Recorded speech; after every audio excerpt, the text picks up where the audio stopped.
आज मैं बताने जा रहा हूँ रस क्या होता है। आपने रस का आनंद तो लिया होगा, जैसे गन्ने का रस, इस समय गर्मी है मौसमी का रस। इन सब रसों का प्रयोग हम अपने स्वाद के लिए करते हैं, मुझे बहुत अच्छे लगते हैं। उसी तरह यहाँ जो रस है थोड़ा समझने की कोशिश करिए। रस का जो शाब्दिक अर्थ है वो है आनंद। रस का शाब्दिक अर्थ है आनंद। आनंद यहाँ काव्य को पढ़ने या सुनने में जो आनंद की अनुभूति होती है उसे रस कहा जाता है। मेन पॉइंट समझिए कि जो रस का शाब्दिक अर्थ होता है आनंद। अब आनंद क्या? काव्य को पढ़ने या सुनने में जो आनंद की अनुभूति होती है उसे रस। अब काव्य को पढ़ने में आनंद की अनुभूति, इसीलिए एक प्रश्न बहुत अच्छा यहाँ बनता है, कंपटीशन परीक्षाओं में पूछा जाता है कि काव्य की आत्मा या प्राण तत्व किसे कहा जाता है? रस को कहा जाता है। काव्य की आत्मा या प्राण तत्व रस को कहते हैं। बहुत अच्छा। इसके आगे चलते हैं रस के अवयव या अंग। रस के अवयव और अंग 4 होते हैं। प्रश्न पूछा जाए, मैं यहाँ मेन पॉइंट बताना चाह रहा हूँ जो अधिकतर प्रश्न कंपटीशन परीक्षाओं में पूछे जाते हैं। रस के अवयव या अंग 4: स्थायी भाव, विभाव, अनुभाव, संचारी या व्यभिचारी भाव। स्थायी भाव यानी कहने का मतलब रस में जो प्रारंभ से अंत तक जिस अवस्था तक पहुंचता है उसको स्थायी भाव कहते हैं। जैसे हमने कहा, उस काल मारे क्रोध के तन कांपने उसका लगा। शुरू से देखें, यहाँ से क्या है? क्रोध से अंत तक पहुंचा, उसका हवा सा लगा। तो कहने का मतलब ये है मेरा कि प्रारंभ से अंत तक जिस अवस्था पर पहुंचता है उसको हम स्थायी भाव कहते हैं। अब बात आती है स्थायी भावों की संख्या कितनी होती है। दोस्तों, ये स्थायी भाव की संख्या 11 होती है। अर्थात जितने रसों की संख्या होती है उतने ही स्थायी भाव होते हैं। अब प्रश्न ये बनता है कि स्थायी भाव की संख्या 9 भी होती, क्योंकि हमारे रसों की संख्या को 9 माना गया है, इसीलिए हम इसे नवरस के नाम से भी जाना जाता है। सबसे बड़ी बात कि लेकिन आचार्य लोगों ने, भरत मुनि ने हमारे जो रसों की संख्या बताई थी नाटक में वो 8 मानी गई। अब जो वात्सल रस और जो भक्ति रस, ये 2 रस, इनको समाप्त कर दिया गया है। इसलिए जो संख्या है वो कितनी हो गई? रसों की संख्या 9 मानी गई है। क्योंकि जो वात्सल रस है, वात्सल रस में सूरदास जी ने भगवान श्री कृष्ण की बाल लीलाओं का वर्णन किया है श्रृंगार से संबंधित, तो इसको जाकर श्रृंगार रस में जोड़ दिया है। अब बात आती है कि स्थायी भाव, जितने रस होते हैं उतने स्थायी भाव होते हैं। कंडीशन ये है, कभी कभी कंपटीशन में दोस्तों प्रश्न ये आता है कि वहाँ ऑप्शन 9 या तो 9 देगा तो आपको 9 टिक करना है, अर्थात 11 दे तो 11 टिक करना है।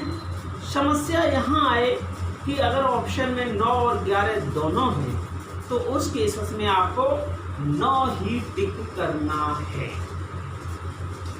अब बच्चों, स्थायी भाव के बारे में समझ में आए कि इनकी संख्या 9, अगर ऑप्शन में केवल 9 है तो 9 लगाना है, 11 है तो 11 लगाना है, यदि दोनों है तो 9 ही को रखना है। इसके बाद विभाव। विभाव आपके यहाँ 2 प्रकार के बताए हैं, एक आलम्बन और एक उद्दीपन। जैसे मैं बात करना चाहूँगा आलम्ब क्या होता है। आपने पहले तराजू को देखा होगा। तराजू को हम पहले इस तरीके से पकड़ते थे तराजू को, तो उसके तराजू जो है उसके सहारे चलती थी, यानी जब तक हम उसको पकड़े तभी तो किसी का वेट नापते थे। तो आलम का मतलब है सहारा पाकर, यानी कहने का मतलब सहारा, आलम का मतलब है सहारा। अब कंडीशन है हमको जैसे आलम सहारा, इसमें भी आलम आपके दो प्रकार के हैं। एक हमने अभी नोट नहीं किया है, आश्रयालंबन और विषयालंबन। आश्रयालंबन क्या है? जिसके मन में भाव जगे, और विषयालंबन जिसके प्रति भाव जगे। जैसे राम के मन में सीता के प्रति प्रेम का भाव जगा, राम के मन में सीता के प्रति प्रेम का भाव जगा। तो किसके मन में जगा है? राम। तो इसमें राम जो होंगे वो आश्रयालंबन, यानी जिसके मन में प्रेम का भाव जगे वह आश्रयालंबन, और किसके प्रति जगा है? सीता के प्रति, तो सीता यहाँ विषयालंबन होगी। इसके बाद बात करते हैं उद्दीपन। उद्दीपन को बहुत अच्छे से समझेंगे। सपोज करिए यदि आपके घर में शाम का समय है, लाइट जा चुकी है और आप धीरे से आ रहे हैं, घर में गेट का दरवाजा खोलते हैं, पीछे से यदि कोई बच्चा कह दे शाम, तो आपकी एक्टिविटी एकदम, यही है दोस्तों उद्दीपन। दूसरा, अगर आप धीमे धीमे कहीं रास्ते पर जा रहे हैं और अचानक आपका पैर कांटे पे पड़ जाए और ऐसे अचानक कर देते हैं, यही है दोस्तों उद्दीपन। उद्दीपन के उदाहरण है, यानी नायक नायिका की शारीरिक चेष्टाएं।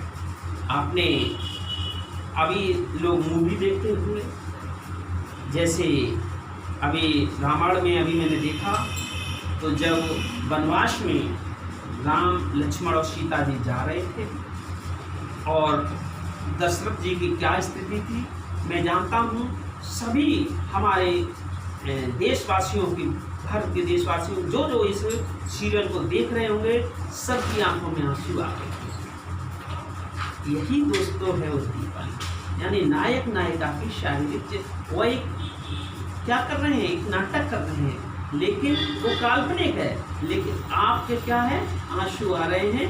इसलिए परिस्थिति के अनुसार मन में जो भाव लगे उसको उद्दीपन कहते हैं।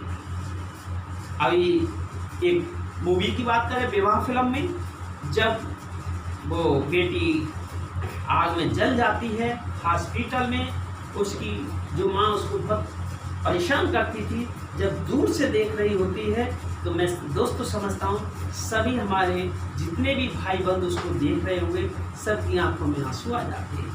यही है दोस्तों उद्दीपन। अब उद्दीपन के उदाहरण जैसे नायक नायिका की शारीरिक चेष्टा, सबसे कोकिल कूजन। कोकिल कूजन का मतलब है कि जब आप कहीं गांव में जा रहे होते हैं, हवा चल रही होती है और कोयल करके, तो आपका दोस्तों मन भी जागने लगता है कोयल जैसे बोलने का। यही है दोस्तों उद्दीपन। तो सबसे कोकिल कूजन उद्दीपन उदाहरण। एकांत स्थल, आप जब भी टेंशन में, एकांत स्थल में क्या हुआ कि आपका मन बहुत अच्छा होता है, और आप कहीं मंदिर में जाएं तो वहाँ देखिएगा, अगर आप कितने भी टेंशन में हो तो वहाँ की परिस्थिति, वातावरण आपके मन को एकदम अच्छा कर देंगे। दोस्तों यही है उद्दीपन।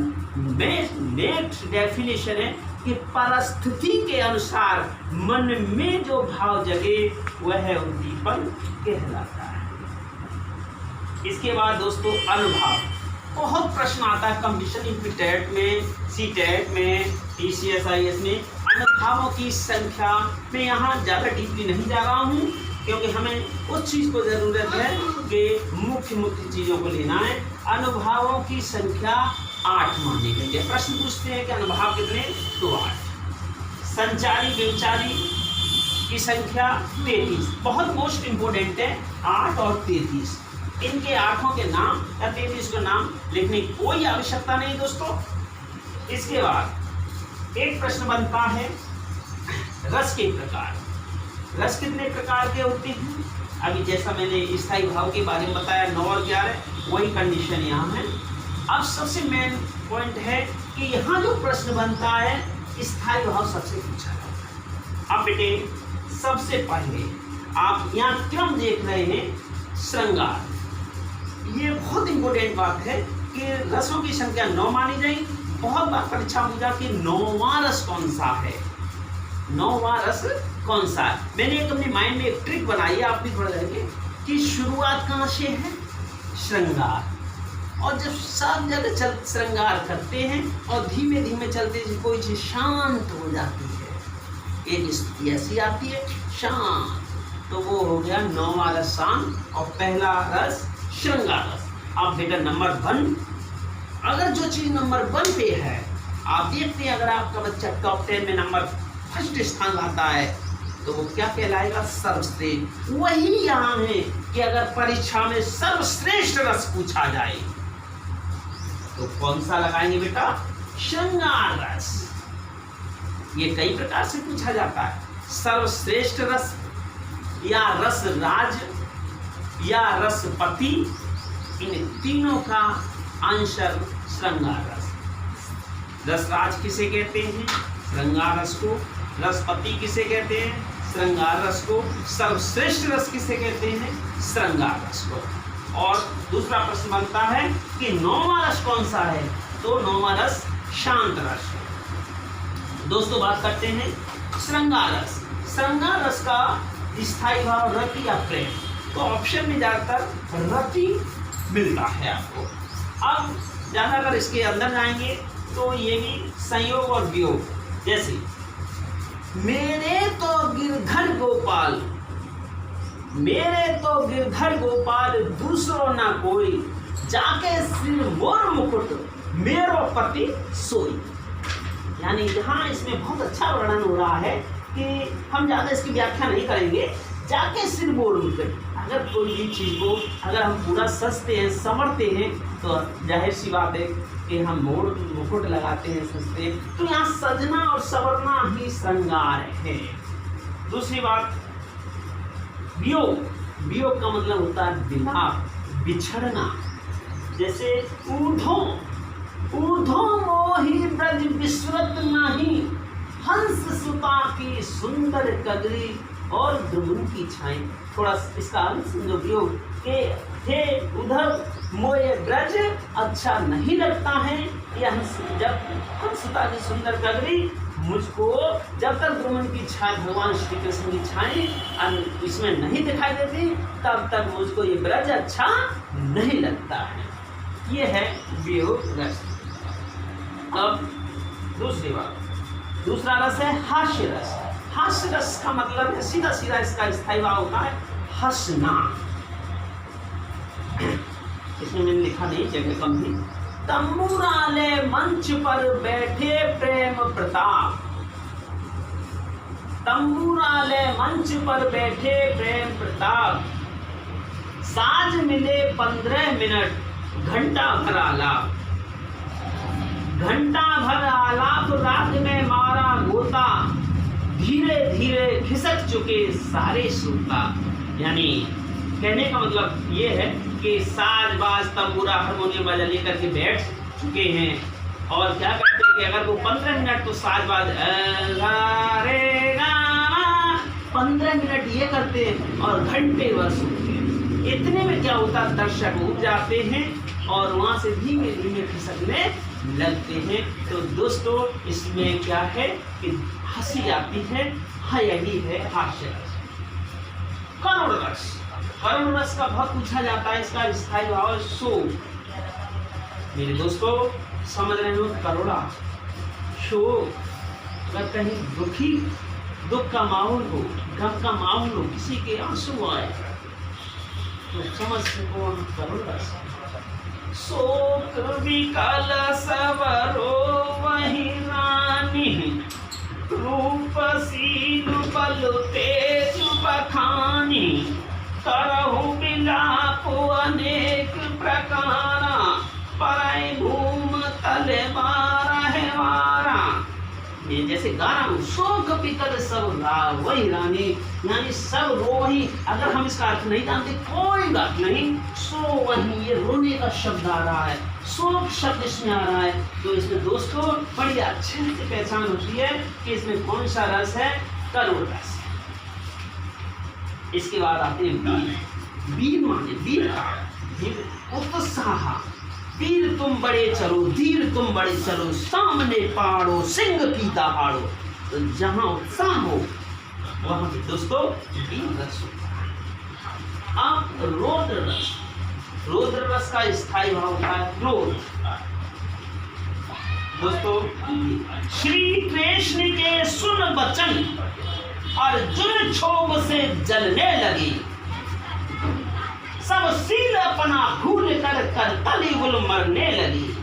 संसार देखे अब हमारे शत्रु रण में मृत पड़े, करते हुए घोषणा वो हो गए उठकर खड़ी। एक कहने का मतलब इसमें क्रोध आ रहा है, गुस्सा आ रहा है। सब सुन अर्जुन क्षोभ से जलने लगे, क्षोभ का मतलब क्रोध से जलने लगे। एक और इसका उदाहरण आता है, उस काल मारे क्रोध के तन कांपने उसका लगा।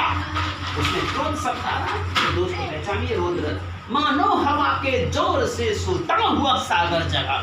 तो उस जगह दोस्तों क्रोध। अब आती है भयानक रस। भयानक रस की बात करें तो जैसा कि शब्द से आ रहा, भय, डर, जैसे अंधेरा हो, अंधेरा हो, शीघ्र हवा चल रही हो, बहुत बार रात के 12 बज रहे हो, ये लग रहा है कि कुछ भूत आ रहा है, आपका भय है। देखिए इधर भयानक, उधर गरजती सिंधु लहरियां उठे निकाल के जालो। उधर गरजती, अंधेरा है, बिजली चमक रही है, वहाँ गर्जन हो रही है, आपका थक थक थक रहा है, यानी क्या है, भय। उधर गरजती सिंधु लहरियां फुटे निकाल के जालों से चली आ रही है, समझो चली आ रही, फन गलती, फन फैल रही। दोस्तों जैसा अगर हम इसको थोड़ा उसके स्थायी भाव से पढ़े तो साफ जाहिर हो रहा है कि इसमें भय आ रहा है, भयानक। बीभत्स, और दोस्तों इसका तो बहुत इंपॉर्टेंट, बीभत्स रस का स्थायी भाव। दोस्तों ऑप्शन मिलते हैं 4, उसमें एक घड़ा नहीं आता है, जुगुप्सा शब्द आता है। तो जब भी बीभत्स रस का स्थायी भाव है जुगुप्सा, जुगुप्सा मतलब घृणा। बहुत अच्छा उदाहरण है ये काका, ये भारतीय हरिचंद का लिखा हुआ है, और ये भी पूछा जाता है किसका लिखा हुआ, सिर पर बैठे यो काग मीन्स कौआ, एक मरा हुआ, समझ नहीं क्वेश्चन में समझा, मरा हुआ भैंस, गाय, बकरी, कहने का कोई भी जानवर मरा हुआ पड़ा है,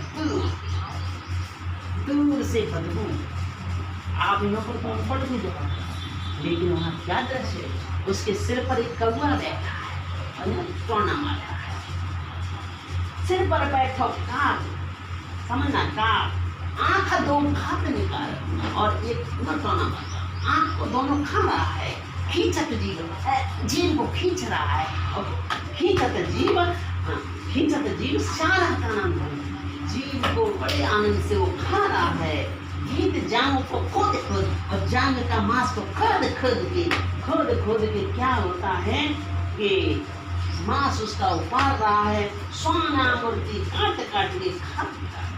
तो दोस्तों यहाँ क्या है, यहाँ हमको घृणा हो रही है, जहाँ घृणा की वार्ता हुई है वहाँ होता है अद्भुत। इसका पूछा जाता है कि इसका क्या विस्मय या आश्चर्य, अद्भुत। जैसे इसका है, अखिल भुवन चर अचर सब, हर मुख में लख पातो, चकित तो भाई, यहाँ से पहचान है, चकित माने चौंक जाना, चकित के भय गद बचन विकसित द्रव, यानी द्रव।